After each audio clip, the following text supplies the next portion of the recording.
दोस्तों, पिछली वीडियो में आपको MIG welding 135 flux core welding gasless welding के सेटअप बताया था और आज इस वेल्डिंग मशीन को आगे चलाने की विधि आपको बताने जा रहे हैं। इसमें आपको सबसे पहले जो सेटिंग करनी है वो अपनी वायर स्पीड की सेटिंग करनी है। अगर आप अपनी वायर फीड को सही तरीके से नहीं सेट करोगे तो आपकी वेल्डिंग भी इसी तरह की आएगी। कभी तो ज़्यादा तेज वायर आएगी तो वेल्ड जो है वो टूट टूट के निकलेगा, और अगर वेल्ड बहुत ज़्यादा वायर फीड जो कम है तो भी आपकी वेल्डिंग जो है प्रॉपर नहीं आएगी। इसलिए आपको एक सही वेल्डिंग वायर फीड को लगाना पड़ेगा, उससे आपकी जो वेल्डिंग है वो सही निकलेगी, नहीं तो वेल्डिंग टूट टूट के आती रहेगी। तो इसको लगाने के लिए वायर फीड को चेक करने के लिए आपको दो तरीके आप देख सकते हो। एक तो आप किसी भी मशीन का जो सेटअप होता है उसको खोलोगे तो उस पर लिखा रहता है। इसमें सबसे पहले आपको चेक करना पड़ता है कि कौन सा मटेरियल आप वेल्ड करने जा रहे हो। जैसे इस मशीन के ऊपर लिखा हुआ है mild steel, stainless steel, aluminium, mild steel with gas और माइल्ड स्टील विदाउट गैस, जिसको गैसलेस बोलते हैं। अभी हम गैसलेस वाली वेल्डिंग कर रहे हैं जिसमें हम शील्डिंग गैस नहीं यूज़ कर रहे। हमारे पास सिर्फ एक फ्लक्स कोर वाली सॉलिड शील्डेड गैस वायर है, गैसलेस वायर है, उसको ही हम यूज़ करेंगे। तो इसलिए हम ए वाला जो राइट हैंड साइड पे हमारे पास चार्ट है हम उसको देखेंगे। उसकी हेल्प से जैसे हमारे पास अभी ये नीचे दिखा दिया गया है स्टेनलेस स्टील विद गैस चलेगी, वो विदाउट गैस नहीं चल सकती। और उसके लेफ्ट हैंड साइड में एल्युमिनियम लिख दिया है, एल्युमिनियम जो वो विद गैस चलती है। लेकिन इस मशीन को एल्युमिनियम वेल्डिंग के लिए आपको स्पूल गन लेनी पड़ेगी, सीधा इससे नहीं चलेगी, क्योंकि इसकी मशीन की जो गन है उसके अंदर जो लाइनर लगा हुआ है वो माइल्ड स्टील वाला लगा हुआ है। उसमें आपकी एल्युमिनियम वाली जो वायर होती है वो फंस जाएगी, वो उसमें से नहीं निकल सकती, इसलिए इसको आप वेल्ड नहीं कर सकते। तो इसके लिए आपको एक स्पूल गन अलग से लेनी पड़ती है। वो स्पूल गन लगा करके आप एल्युमिनियम को मिग वेल्डिंग कर सकते हैं। ठीक है जी, तो इससे आगे हम चलते हैं। तो हमारे पास है आज 1.6 मिलीमीटर की माइल्ड स्टील की शीट को हम वेल्ड करने जा रहे हैं, इसलिए हम इसको अलग अलग वायर स्पीड पर चेक करेंगे। ठीक है, हमारे पास हम रेडी किया हुआ है सारा सामान। तो इसमें हमारे पास गन है और नेगेटिव टर्मिनल है, तो इसको हम अपना कनेक्ट कर लेंगे। तो कनेक्ट करने के बाद शुरू करते हैं। तो ये चार्ट एक बार मैं फिर दिखा रहा हूँ, आप इसका स्क्रीनशॉट भी ले सकते हैं, तो इसको बड़ा करके भी अपने पास रख सकते हैं, इसका प्रिंट आउट भी निकाल सकते हैं। इसमें आपको बहुत हेल्प होगी, क्योंकि वायर फीड स्पीड सिस्टम इसके साथ अगर आप कंपेटिबल कर लोगे तो ज़्यादातर तो वो सही रहता है, लेकिन फिर भी थोड़ा सा ऊपर नीचे करके चलाना पड़ता है, क्योंकि कई बार मेटल की थिकनेस जो रहती है वो अलग हो जाती है।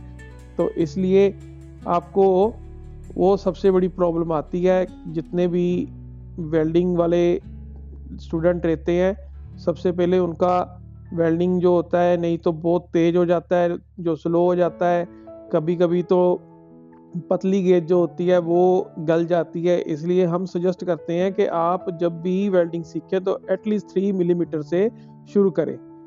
ये हमारी वेल्डिंग मशीन का इंटरफेस है। इसको सबसे ऊपर जो लगा हुआ है गोल वाला बटन, वो रहता है वेल्डिंग की वायर फीड वाला स्विच।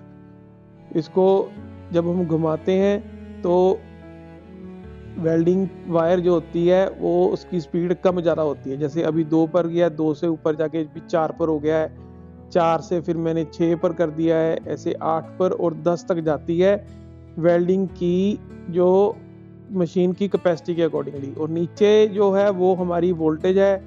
ज़्यादा थिकनेस वाली चादर को वेल्ड करोगे तो हमको वो बढ़ाना पड़ेगा, वोल्टेज बढ़ानी पड़ेगी और उस नॉब के हिसाब से हम इसको बढ़ाते रहते हैं। तो इसलिए साइड में पावर का स्विच लगा हुआ है, उसको ऑन करना पड़ता है, और ऊपर एक लेफ्ट हैंड साइड में एक ओवरहीट का इंडिकेटर लगा रहता है। तो अभी हम स्टार्ट करने जा रहे हैं वेल्डिंग। तो यहाँ पर आप देखो कि बहुत ज़्यादा चिंगाड़े जो हैं वो तेज तेज निकल रहे हैं, और वेल्डिंग जो है वो प्रॉपर नहीं दिख रही है, बहुत ज़्यादा कम तेज हो रहा है। आप देख सकते हो कि प्रॉपर एक सार जो है वो नहीं निकल रही है, इसमें हमारी वायर स्पीड जो है वो बहुत ज़्यादा तेज है। तो अभी हम इस वायर स्पीड को थोड़ा सा धीरे करते हैं, जैसे पहले 8 पर थी, अभी उसको 7 पर करते हैं, तो देखते हैं क्या होता है। अभी थोड़ी सी बेहतर हो गई है। अभी आप देखो कि जो लाइट आ रही है वो यूनिफॉर्म निकल रही है, और देखो ये बीच बीच में थोड़ा सा प्रॉब्लम आ रही है, लेकिन ज़्यादातर वो सही है, ठीक है। लेकिन इसको भी हम प्रॉपर नहीं मानेंगे, तो अगली बार इसको थोड़ा सा और कम करके देखते हैं, क्योंकि वायर फीड सिस्टम जो होता है वो हर एक वेल्डिंग मशीन का डिफरेंट रहता है, और डिफरेंट मेटल में वो डिफरेंट तरीके से काम करना शुरू कर देता है।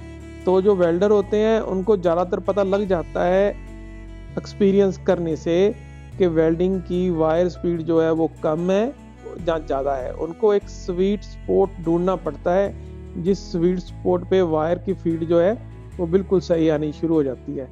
और अभी हम शुरू करने जा रहे हैं तीसरे वाला सिस्टम। ये तीसरा वाला सिस्टम जो है, अभी बिल्कुल मैं धीरे धीरे गन को हिला भी रहा हूँ, ताकि जो वीविंग है वो थोड़ी थोड़ी बढ़नी शुरू हो जाए। लेकिन ये बिल्कुल सही चल रहा है, अभी बिल्कुल सही चल रहा है, और जितनी भी है यूनिफॉर्मली वेल्डिंग हो रही है। और आग देखो कि जो चिंगाड़े हैं वो बिल्कुल सही से निकल रहे हैं, तो कोई दिक्कत नहीं है इसमें, ये वाली वेल्डिंग सही लग रही है, ठीक है। लेकिन आप थोड़ा सा स्कोर भी नीचे कर सकते हो। तो और दूसरी चीज़ ये है कि अभी आपको दिखाते हैं, उससे पहले एक बार और करके देखते हैं। ये हमने थोड़ी सी अभी और स्पीड जो है वो कम कर दी है, ठीक है। इस स्पीड को कम करने से क्या होगा वो अभी इस वाली वेल्डिंग में आपको दिखेगा। ये देखो अभी स्पीड मैंने कम की हुई है, ये रुक के आ रही है वायर, तो इसलिए ये भी सही नहीं है। तो अभी रुक के आ रही है, देखो आप, बहुत ज़्यादा रुक के आ रही है वायर। तो इसलिए वायर जब जो रुक के आएगी तो वेल्ड जो अच्छा नहीं बनेगा, तो बीड प्रॉपर नहीं बनेगी, इसलिए वहाँ पर भी प्रॉब्लम हो जाती है। तो आप चेक कीजिए, देखो रुक के आ रही है, तो इसलिए आपको ये सब चेक करना पड़ता है वेल्डिंग मशीन स्टार्ट करने से पहले, कि आपको कितनी वायर फीड मेटल के अकॉर्डिंगली और वोल्टेज के अकॉर्डिंगली। अगर आप वोल्टेज ज़्यादा कर दोगे, वायर फीड कम कर दोगे, तो भी प्रॉब्लम हो जाएगी। ये वोल्टेज के अकॉर्डिंगली चेक होती है, तो वो चार्ट के हिसाब से पहले आपने मशीन को सेट करना है। अभी हमने और कम कर दी है, देखो रुक के आ रही है, वायर निकल नहीं रही है, और करंट आ रहा है, जिसकी वजह से चिंगाड़े लग रहे हैं, बस और कुछ नहीं है, वेल्ड नहीं बन रहा है। देखो आपको दिख रहा होगा, ठीक है। ये वाला सीन जो है वो सही नहीं है, तो इसलिए आपको इस चीज़ का ध्यान रखना है कि मेटल के और वोल्टेज के हिसाब से अपनी वायर फीड बनानी। तो अभी हम आपको दिखा रहे हैं कि ये हमने वेल्डिंग की है, ये 3 उसकी लेयर हम दिखा रहे हैं आपको। तो जो पहली वाली लेयर है राइट हैंड साइड में, उसमें वेल्डिंग की स्पीड जो थी वो बहुत ज़्यादा तेज़ थी वायर की फीड की। तो वायर फीड बहुत ज़्यादा तेज़ होने के कारण वो वेल्ड बन ही नहीं पाया। तो दूसरी वाली थोड़ी सी बढ़िया रही है, तो उसमें सही है। फिर उसके बाद तीसरी वाली आ गई। तो अभी हम इसको थोड़ा सा ग्राइंड कर लेंगे। ग्राइंड करने के लिए हमारे पास ये वाला फाइबर डिस्क वाला ग्राइंडर भी आप यूज़ कर सकते हो, क्योंकि अपना एक इसमें वायर ब्रश आता है, वो भी अभी आपको दिखाते हैं। वायर ब्रश व्हील बोलते हैं उसको, उसके साथ भी आप कर सकते हो ये वाला। तो इसको ग्राइंडर के साथ में अटैच करके इसके साथ भी आप वेल्ड की क्लीन कर सकते हो। क्योंकि ये जो फ्लक्स कोर वेल्डिंग होती है, इसमें शील्डिंग गैस नहीं होकर के फ्लक्स ऊपर लगा रहता है, जिसको आपको आर्क वेल्डिंग के जरिए क्लीन करना पड़ता है। ये लगा हुआ है वायर व्हील जो रहता है उसको ग्राइंडर पर ऐसे आप अटैच कर सकते हो। तो इसलिए ये सब नहीं है तो आप मैनुअल भी कर सकते हो। मैनुअल वायर ब्रश आता है, उससे भी कर लेते हैं लोग। तो ज़्यादातर मैकेनिक लोग उससे ही करते हैं अगर ज़्यादा क्लीनिंग ना रिक्वायर्ड हो, क्योंकि ये जो फ्लक्स कोर वायर होती है, फ्लक्स कोर वेल्डिंग में थोड़े से स्पैटर भी ज़्यादा होते हैं और दिखने में भी थोड़ी सी ये डर्टी लगती है, थोड़ा सा गंदा रहता है इसमें, क्योंकि शील्डिंग गैस नहीं होती इसमें और ऑक्सीडेशन वाली परत जो होती है वो ऊपर ही रह जाती है। तो इसलिए आपको ये सब क्लीन करना पड़ता है। तो ये एक इसका छोटा सा ड्रॉबैक है। लेकिन फ्लक्स कोर वेल्डिंग जो है वो हम बाहर कहीं भी कर सकते हैं, जैसे कहीं विंड चल रही हो और आउटसाइड में भी कर सकते हैं। लेकिन जो अपनी शील्डिंग गैस वाली वेल्डिंग होती है उसको हमने अंदर ही करना होता है, इंडोर में। तो इसलिए उसकी जो गैस शील्डिंग रहती है वो बाहर हवा रहेगी तो थोड़ी खराब रहेगी।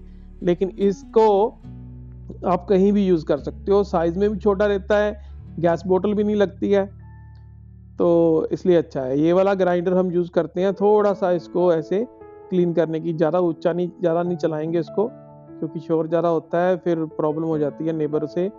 तो इसलिए आपको थोड़ा दिखा रहे हैं कि आप ऐसे करके इसको क्लीन कर सकते हो। तो इसको ऐसे क्लीन करो आप, तो सही रहेगा।